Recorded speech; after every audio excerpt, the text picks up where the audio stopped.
We seem to live in a world, whether you're a celebrity or an athlete or a public figure of any kind, you get in the spotlight and somebody asks you, so, what do you think about Donald Trump? That even applies to the President of the United States, who is holding a news conference at the White House with the new Canadian Prime Minister, Justin Trudeau.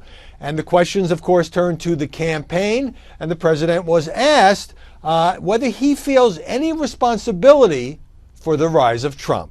I have been blamed by Republicans for a lot of things, but being blamed for their primaries and who they're selecting for their party is novel.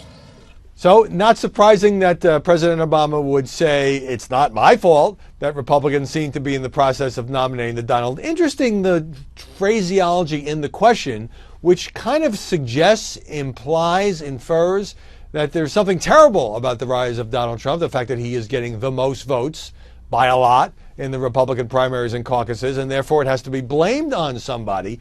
So many pieces have been written and so many cable segments have been devoted to who's to blame for Trump. Is it the media? Is it the culture? Is it the Republican Party? And so after that answer, Obama pivoted to something that has very much been a talking point for Hillary. Remember, we're in the middle of a campaign and he would like to see her.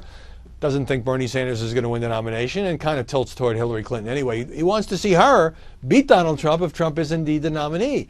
And so what the president did was he said that what Trump has to say on immigration is not that different from what Ted Cruz has to say and what Marco Rubio has to say, except that Trump, in the president's words, is being more provocative. That's become, as I say, a Democratic Party talking point.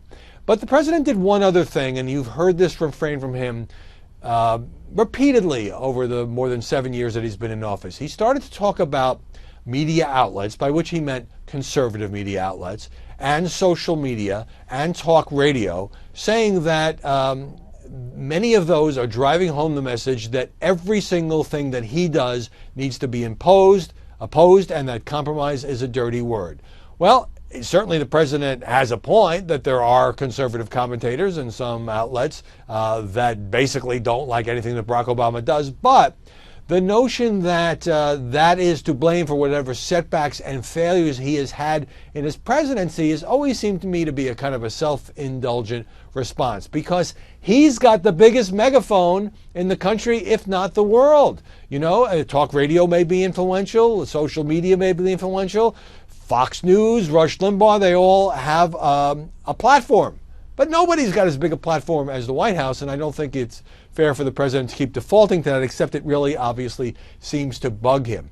And so finally, when President talks about polarization and the rise of Trump and the Republican Party and how the Republican Party is going through a circus and a crack up, well, look, there are some conservatives who don't like Trump who've used words like that, circus and crack up and meltdown and identity crisis. But for the president to say that seems to me to be completely to sidestep any role that he has had in creating a more polarizing climate. He had a few words there where he said, maybe he has made some mistakes as well. But this is not a one-sided story, and the president and his Democratic Party have contributed as much as the Republicans and Donald Trump and media people to a culture of coarseness and polarization.